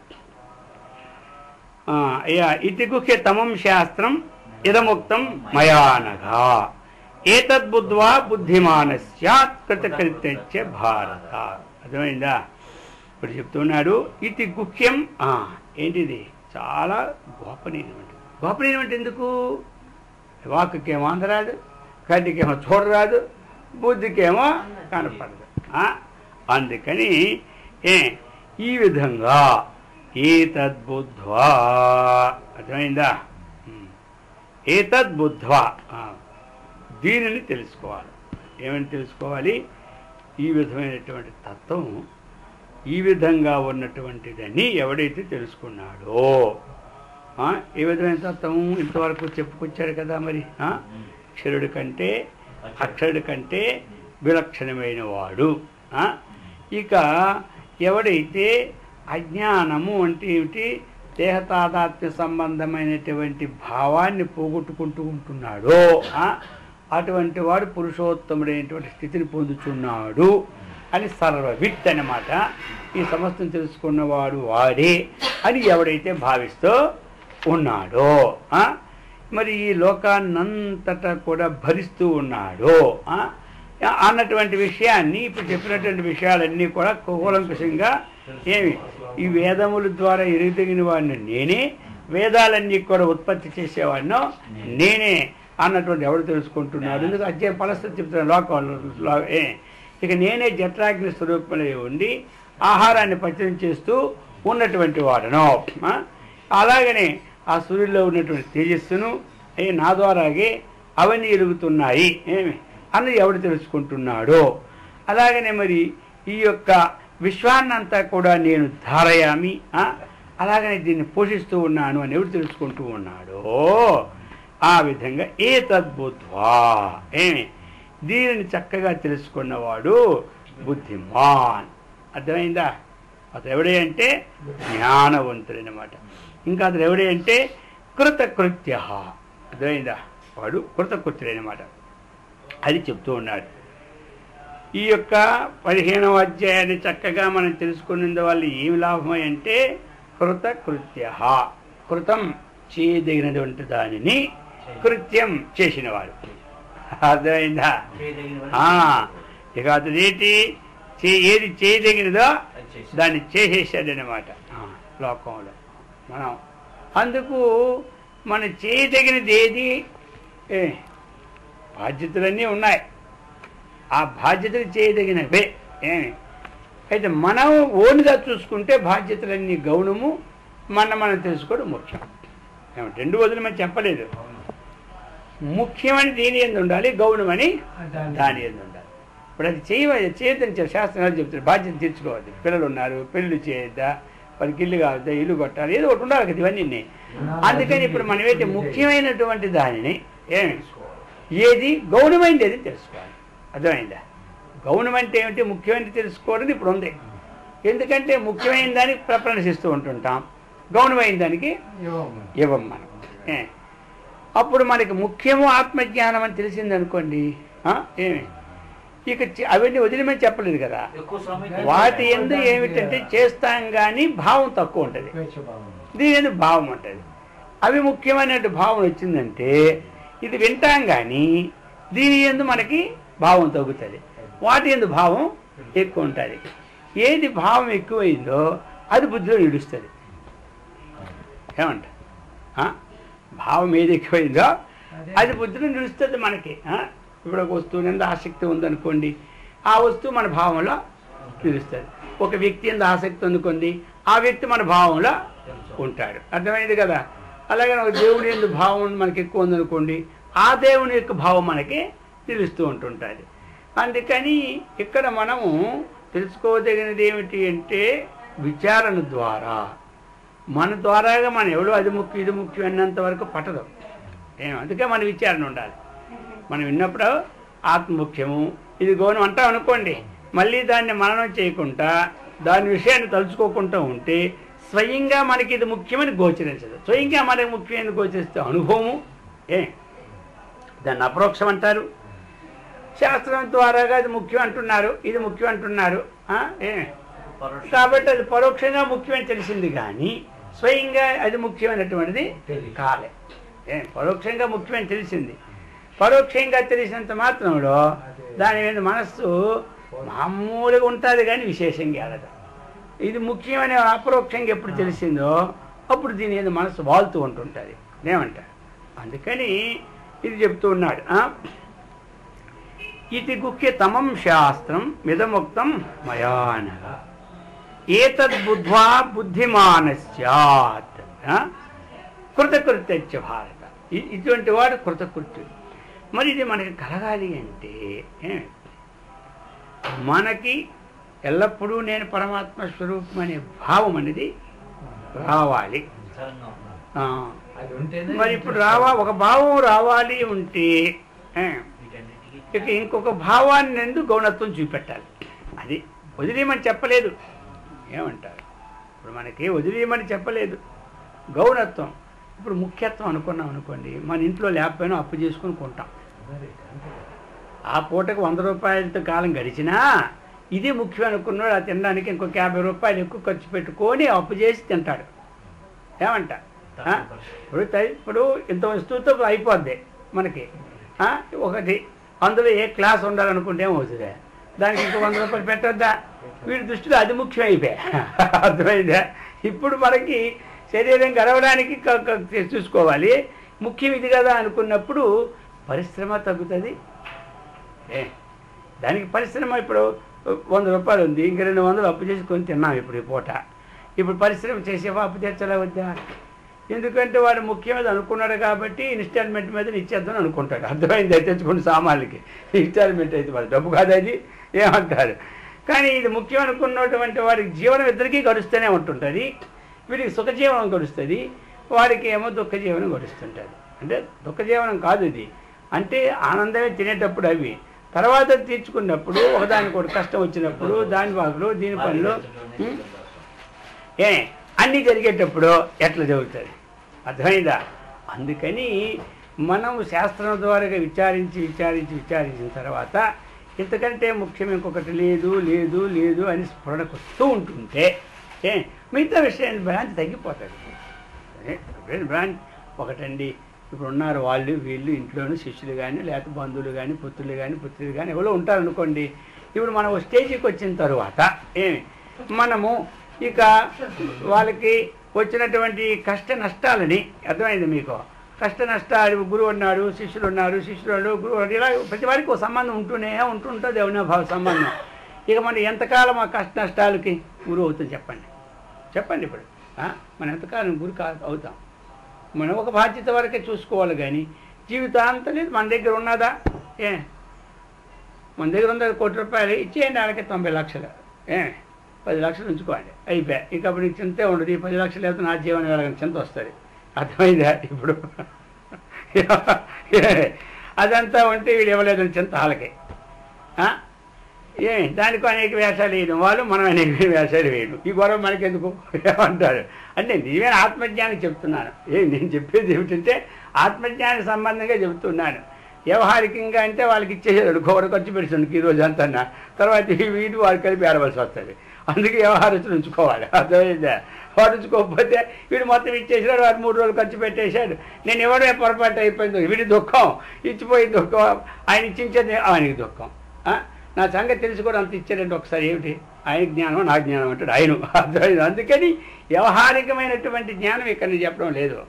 పారమార్థికమైనటువంటి జ్ఞానంకి పాటుపడేటప్పుడు కొన్ని మన అంతఃకరణప్పుడు దులిపేయాలి పట్టమని ఏమంటారు. అది దులిపినప్పుడే అవుతుంది, లేకపోతే అవ్వదు. లేకపోతే ఇది ఇప్పుడు ఎంతకని మనం చూడాలి, ప్రేమతో చూడాలి. కానీ చూసేటప్పుడు ఇప్పుడు బాగా సేవ చేసినడుకో శిష్యుడు, గురువు చూస్తూనే ఉంటాడు, వాడు వాడు వెళ్ళిపోయాడు అనుకో, ఇప్పుడేమవుతుంది, ఇప్పుడు లేదు దుఃఖం. అర్థమైందా? అందుకని విషయం ఏమిటంటే మా సోమవారన్నీ ఎంతమంది వస్తుంటారు పోతుంటారు లేవయ్యా, అది ఒక సంస్థ, అది ఎలా నడాలో ముందే నిర్ణయం. మరి వీళ్ళందరికీ సరిగా అంటే కొన్ని లోపాలు మనలో ఉండి కూడా పోతారు. వాళ్ళు వచ్చినోడికి సరిగ్గా చూడకుండా, వాడికి సరైనటువంటి వ్యవస్థ కల్పించుకుంటా, నువ్వు కొత్తగా వచ్చావులే నీకు ఫ్యాన్ ఎందుకులే అంటే ఏమి కొత్తగా వచ్చిన ఫ్యాన్ ఉండదా, ఇది పాతోటిగా ఫ్యాన్, దోమలు ఎవరికైనా కొడితే కొత్తగా వచ్చిన దోమలు కుట్టము అంటే ఫ్యాన్ అవసరంలే. అర్థమైందా? ఈ వ్యవహారాల మనలో కొన్ని లోపాలు. కొత్తగా వచ్చా నువ్వు పాలు తాగకూడదు, నువ్వు మజ్జిగ తాగకూడదు, ఇవన్నీ ఏమిటి అంటే పాత కొత్త ఈ ఆహార వ్యవహారాల దగ్గర ఈ వాళ్ళు వచ్చిన వాడికి మనసు పోతుంది అన్నమాట. ఎక్కడంటే ఒక ఆశ్రమానికి మన సమాన ధర్మంగా వెళ్ళినప్పుడు ఇక్కడ కూడా అంత చూడబడుతుంది కాబట్టి ఇక్కడే ముందర మొట్టమొదటే వాడికి అది కూర్చుంటుంది. ఫస్ట్ రోజునే రాగానే వాడు ఎంతో సమానత్వమైన పుస్తకాలు చదివి వస్తుంటాడు. ఏమి కుక్క ఎందునో ఆ కుక్క తిరుగుని చండాలని ఎందును సమాన దృష్టి పండితులు అని వాడు చదువుకొని ఆశను అడుగు పెడతాడు. ఇక్కడ రాగానే నువ్వు అక్కడే ఉండాలా, నీకు పాలు ఇంకొక సంవత్సరం పోయినాక, నీకు నీళ్ళు సంవత్సరం పోయినాక, నీకు బట్టలు 6 మాసాలు పోయినాక అనేసరికి వాడి ముఖం తిరిగిపోతుంది. అప్పుడే వాడు అప్పటి నుంచి ఇక్కడ సమానత్వం వెళ్ళి నేను ఎందుకుండదు అనుకుంటాడు. అర్థమైందా? అందుకని కొన్ని లోపాలు ఇల్లో ఉంటుంటాయి, కొన్ని లోపాలు వాళ్ళు ఉంటుంటాయి. అందుకే ఇవన్నీ కూడా మనం నిజమైనటువంటి జ్ఞానానికి ఏది పట్టించుకోడు, ఇవన్నీ పట్టించడు, పోతూనే ఉంటుంటాడు. ఇప్పుడు ఎక్కడ అన్ని దగ్గరలో ఉంటుంటాయి, అది ఇక్కడే కదా అక్కడే కదా ఎక్కడైనా. కానీ మనము మరి చూసుకున్నప్పుడు ఏం చేయాలి మనం? ఇప్పుడు ఆత్మతత్వ జ్ఞానాన్ని సంపాదించుకోవడానికి చేసేటప్పుడు సరే వచ్చిన వారు, ఇప్పుడు ప్రధానమంత్రి వచ్చాడు, ఆయన గౌరవానికి ఇవ్వాలా, ఆయనకి కింద కూర్చోమని బాగుంటుంది, అవి ఉండాలి, అవన్నీ సామాన్యం. అర్థమైందే? అది తాత్కాలికం, అది ఎప్పుడో వచ్చిపోయిన వాడు, అర్థమైందే?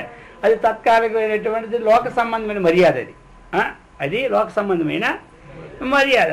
ఇప్పుడు నిన్న వచ్చినారు వారు అంతస్తు పెద్ద పెద్దవాళ్ళు, ఆ కుర్చీ లోపల పెట్టాం, అది ఒక మర్యాద, అది అంతే. ఏమంటారు? అది ఒక మర్యాద, మనం చెయ్యాలి, వాళ్ళకి తగినటువంటి మర్యాద. వాళ్ళకి మనం వచ్చినా మనమే అహంకారంగా ఉండకూడదు కదా, ఇప్పుడు మర్యాద చేయాలి కదా. అందుకే వాళ్ళకి మనం చెప్పాడు శాస్త్రము, ఏమి చెప్పినాడు? మహాత్ములు వచ్చినప్పుడు అర్ఘ్యము, పాద్యము, ఒక వినయము, ఒక విధేయత, ఒక సాష్టాంగ నమస్కారం, ఇవన్నీ ఉండాలి. ఇప్పుడు ఇవన్నీ ఒక పద్ధతి అన్నమాట, అది లోక సాంప్రదాయం, అది చెయ్యాలి. వాళ్ళకి అది పర్వాలేదు. కానీ ఇప్పుడు మనము ఎక్కడంటే మనకు వచ్చినటువంటిది చికాకు, ప్రతి వారికి కూడా చికాకు ఎక్కడ వస్తుందని చెప్పండి? అంతఃకరణం అవగతావకరానికి. ఎందుకంటే మనము మనకి సంబంధమైనటువంటి వారి ఎందు అంటే నేను ఒకరు ఉంచొద్దని చెప్పలేదు, ఆధ్యాత్మిక ప్రవృత్తి చెబుతున్నాను. లోకానికి కొంతవరకు వెళ్ళాను, అది దానికి కాలేదు. ఎంతవరకు ఏది చూడాలో అంతవరకు చూసుకుంటూ నిజమైన తత్వజ్ఞాని ఇది తన చింతలో ఉండిపోవాలి, అది అనమాట. అసలు అయిపోయింది. ఇప్పుడు మనకి 50, 60, 70, 60, 30 అంతా అవుతాయి, ఒక 50 దాటిపోయినాయి కదా అందరూ వినే. అర్థమైందా? ఇక్కడి నుంచి మనం చేయవలసినటువంటి పని చేసాం, చెయ్యాలి, కర్తవ్య కర్మ చేసి అక్కడికి ఇక అక్కడి నుంచి మనం ఫ్రెష్గా ఒక సంబంధాన్ని ఏర్పరచుకోవాలి, లేకపోతే అవ్వదు. ఏమవ్వదు అంటే ఆ లోపట ఉన్నటువంటి బీజం పోదు. ఏమంటారు? లోపల ఉన్నటువంటి బీజము పోదు. పేమెంట్ ఇవన్నీ కూడా ఎంతైనా సరే ఇప్పుడు మనం ఏం చేయలేం కదా. ఇప్పుడు మనం ఉన్నాము, మనం ఇప్పుడు పోయినాము, మిగతా వాళ్ళకి అయితే ఏమిటి బాగా చూసుకుంటాడు. అంతే, మనం ఉన్నప్పుడే మనం ఆ స్థితికి వచ్చేయాలి. అది అనమాట. అర్థమైందా? అంటే తన తత్వాన్ని విడిచిపెట్ట ఆ స్థితికి వచ్చేమని నేను వదిలిపెట్టి చెప్పలే. నీ దగ్గర డబ్బు నీ దగ్గర పెట్టుకొని వాళ్ళు ఎలా పోతే అలా పోయండి పద్ధతి చెప్పలే. ఇయ్యో ఏదో అవసరం వచ్చినప్పుడు సలహా ఇయ్యో వద్దని చెప్పలేదు. కానీ మరి దానిలో మునిగిపోవద్దు అంటుంది. మరి బాధ్యత తీర్చిన వరకు ఉండాలి. ఆ బాధ్యతలు తీర్చుకుంటూ ఉండకూడదు. బాధ్యతలు తీర్చాలి. నిజంగా మనం ఆత్మతత్వాన్ని ఎందుకంటే అన్నది మనకి ఎంతవరకు ఉంటాం సంబంధం తెలియదు కదా. వచ్చేది కూడా కొనాలన్నీ బాధ్యతలు తీరి మనం ఉంటాం. నమ్మకం ఏంటి? ఈ సంవత్సరం పోయినంత వదులుకుంటాం అనుకుంటాం. వీళ్ళు కూడా మనం అనుకుంటే ఆ సంవత్సరం వరకు గ్యారంటీ కార్డు ఎవరు ఇస్తాడు? ఎవరికి వారే ఏమన్నా తీరే. అందుకని మనకి ప్రతిబంధకాలు జ్ఞానం కలక్క కాదు. మనకి ఇప్పుడు జ్ఞానం లేదా? వింటూ ఉన్న ఎవరికి జ్ఞానం చెప్పండి. ఇప్పుడు ఏమయ్యా స్వామి ఆయనకి 3-4 రోజులు పెట్టి ఉంటాడు ఆత్మంటే చెప్పేస్తాడు ఆయన అంటేనే. అర్థమైందా? కానీ అంతఃకరణానికి సంబంధపడిపోయి ఉన్నటువంటి ఆ ప్రీతిత్వం ఎక్కడ ఉన్నదో అది ఏం చేస్తుంది అంటే డోలాయమానం చేసేస్తుంది. ఇంకోటి ఉంది, డోలాయమానం చేసినా పర్వాలేదు. మనం ఒక నిష్కర్షమైన స్థితికి వెళ్ళిపోయిన తర్వాత మనం డోలాయమానాలు పడినా అది మనకు అంటుకుంటూ పోతుంది. ఎందుకంటే స్వభావ సిద్ధంగా వస్తుంది నవ్వు కానీ ఏడుపు కానీ. ఇప్పుడు స్వభావ సిద్ధంగా వచ్చే నవ్వు ఏడుపుని అది బంధం కాదు. ఏమంటారు? ఏదో కష్టం కలిగేటప్పుడు వచ్చి ఏడుపు వస్తుంది, సుఖం వచ్చేటప్పుడు నవ్వు వస్తుంది. 1,00,000 రూపాయలు పోయేటప్పుడు ఏమవుతుంది? దుఃఖం ఉంటుంది. 1,00,000 రూపాయలు లాటరీ పేలినప్పుడు అది జనరల్. అది అది వాస్తవం. దానికి దీనికి సంబంధం వేలే. వాస్తవం అది వస్తుంది. ఇప్పుడు ఇది వచ్చిందా? మరి ఇప్పుడు ఇందులో జ్ఞానేవుడు అజ్ఞానేవుడు ఇద్దరికి కలుగుతుంది. జ్ఞాని 1,00,000 రూపాయలు పోయినాయి, అజ్ఞానికి 1,00,000 రూపాయలు పోయినాయి. జ్ఞానికి 1,00,000 రూపాయలు లాటరీ పేలింది, అజ్ఞానికి 1,00,000 రూపాయలు లాటరీ పేలింది. అదే సమదృష్టి ఉన్నది. సమదృష్టి ఎప్పుడు వస్తుంది? తన తత్వం తనకి నిశ్చయం రాదు. తన తత్వం అంతా నిశ్చయం వస్తే కానీ సమదృష్టి రాదు. ఇప్పుడు తత్వానంద నిశ్చయ దృష్టి వచ్చినా వచ్చిన తర్వాత దాన్ని చెల్లించిన నిశ్చయం వచ్చిన తరువాత వీరికి ఒకవేళ కార్యానుకూలంగా నష్టం వచ్చినప్పుడు ఏడిచినా ఈ ఏడుపు ప్రతిబంధం కాదు. ఏడుపు ప్రతిబంధకం కాదు. నవ్వు వచ్చినా నవ్వు ప్రతిబంధం కాదు. మన నవ్వు కూడా ప్రతిబంధం కదండి. ఏడుపుని ఒక్కటే తీసుకుంటున్నాం. మనం దుఃఖిస్తుంటే ఆత్మని దిగజారిపోతానేమో అనుకుంటున్నాం. దుఃఖం కాదు ఇక్కడ దిగజారిపోవడం, నవ్వు కూడా దిగజారిపోవడమే. ఏమంటారు? ఇప్పుడు ఆయన ఏం చెప్పాడు మరి? హర్ష శోకౌ జహాతి అన్నాడు. హర్షాన్ని నువ్వు జయించు, శోకాన్ని జయించన్నాడు కదా. మన దృష్టిలో కేవలము ఏమిటంటే దుఃఖం వచ్చినప్పుడు కుంగిపోతుంటే ఆత్మనుడు దిగజారిపోతామేమో అని బాధ ఒక్కటే. కానీ వాళ్ళు భాగాలు 10 కోట్లు లాటరీ పేలింది అన్నప్పుడు సంతోషం వస్తూ ఉంటుంటే అది ఆత్మోన్నత. జ్ఞాన దృష్టిలో అది ఆత్మనుడు దిగజారిపోయినట్టే, ఇది ఆత్మ నుండి దిగజారిపోయినట్టే. అయితే ప్రకృతి పరంగా మనకు దిగజారినట్టు ఉండదు. అదెంతో సంతోషంగా మనసు ఉత్సాహంగా ఉంటుంటుంది కాబట్టి, ఉల్లాసంగా ఉంటుంది కాబట్టి అది ఆత్మ ఉన్నదని మన దృష్టికి ఉంటుంది. కానీ అది ఆత్మ నుండి దిగజారి. ఇప్పుడు మానవ తుల్యో తుల్యో మిత్రాది పక్షయో సర్వారంభ పరిత్యాగి గుణాతీతస్స ఉచ్యతే అన్నాడు కదా. ఇప్పుడు సర్వారంభ పరిత్యాగి గుణాతీతస్స వచ్చింది. గుణాతీత ఎవడే అంటే వీరని చెప్పుకొచ్చాడు. అందులో సిద్ధప్రతి లక్షణాలుగా తీసుకొచ్చాడు. 14 అధ్యాయం గుణాతీత లక్షణాలుగా తెచ్చినారు. అందుకని మనము మన ప్రయత్నం ఇక దేని ఎందు ముఖ్యము అనుకున్నామో ఇక ఉన్నదాని ఎందు కాస్త గౌనంగా చూసుకోవాలి. అంటే గౌనంగా ఇప్పుడు వెళ్ళకూడదు రాకూడదు ఇక్కడ కాదు. మాట్లాడకూడదు ముఖ్యం. గౌనం వెళ్ళి వచ్చేది వేరు, గౌనానికి ముఖ్యమైన తేడా ఉంది.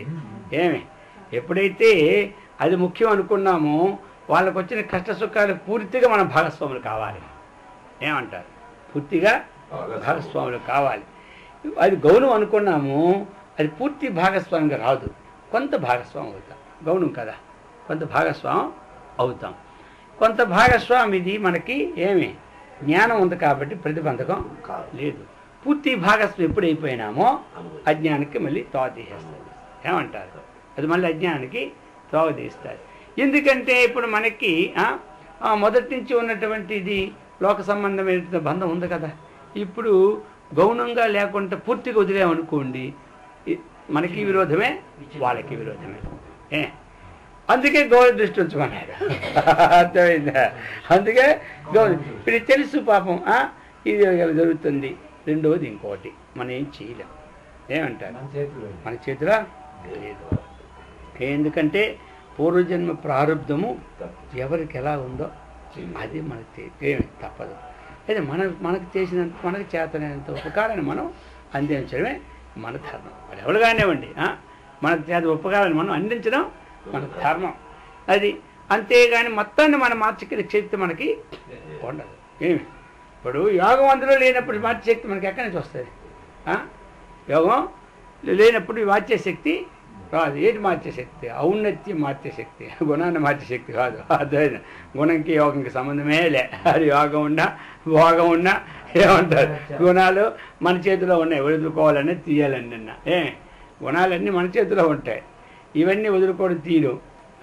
ఇప్పుడు మనకి ఏ గుణం ఉన్నదో అన్నటువంటిది పరిశీలన చేసి గుణస్థితిలో అవడానికి మనం ప్రయత్నం చేసుకోవచ్చు. కానీ ప్రారంభాన్ని వదిలించుకోలేం.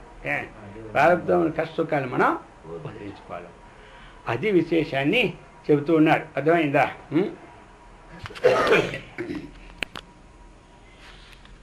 అందుకు ఈ అధ్యాయంలో మనకి ఏమి ఈ విధంగా ఏతద్బుద్ధ్వా బుద్ధిమానస్యాత్ అన్నాడు. ఏతద్బుద్ధ్వా, దీన్ని చక్కగా మనం తెలుసుకుంటే వాడికి ఏం పేరయ్యా? బుద్ధిమాన్. కాబట్టి వాడు బుద్ధిమంతుడు అన్నమాట. అందుచేత ఇప్పుడు మనం ఏం చేయాలి? మరి ఇప్పుడు ఆ జన్మ సార్థకతను పొందవలసిన వారు ఈ భగవంతుని శ్రీకృష్ణ పరమాత్మ చెప్పిన వాక్యమునందు విశ్వాసాన్ని అర్థమైందా? ఆయన కూడా విశేషం ఏమి ఇచ్చాడంటే, నేను చెప్పేశాడు యథేచ్ఛసి తదాకు లాస్ట్లో. నేను చెప్పిందల్లా మరి నా స్వార్థకు నువ్వు అనుకుంటావేమో. నీకు ఉన్న ఫండమెంటే చెప్పాను, ఇందులో స్వార్థం ఏమీ లేదు, పరార్థము ఇదంతా. అందుచేత యథేచ్ఛసి తదాకురు అన్నాడు. ఎందుకంటే నీకు బుద్ధిని విచారణ చేసే కెపాసిటీలో ఉంది. ఏమంటారు? బుద్ధిని విచారణ చేసే కెపాసిటీలో ఉంది.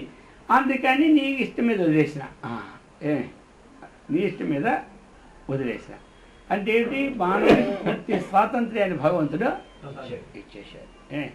బంధంకి వెళ్ళాలన్నా మన ఇష్టమే, మోక్షానికి వెళ్ళాలన్నా మన ఇష్టమే. ఏమంటారు? మన చేతిలోనే.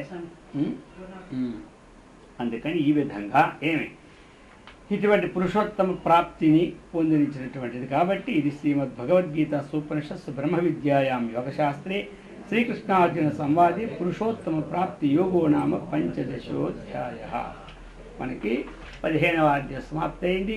అటువంటి పురుషోత్తమ ప్రాప్తిని కలుగు చేసినటువంటి ధీశక్తిని ఆ భగవంతుడు మనకు చక్కగా ఇచ్చి రక్షించుగాక.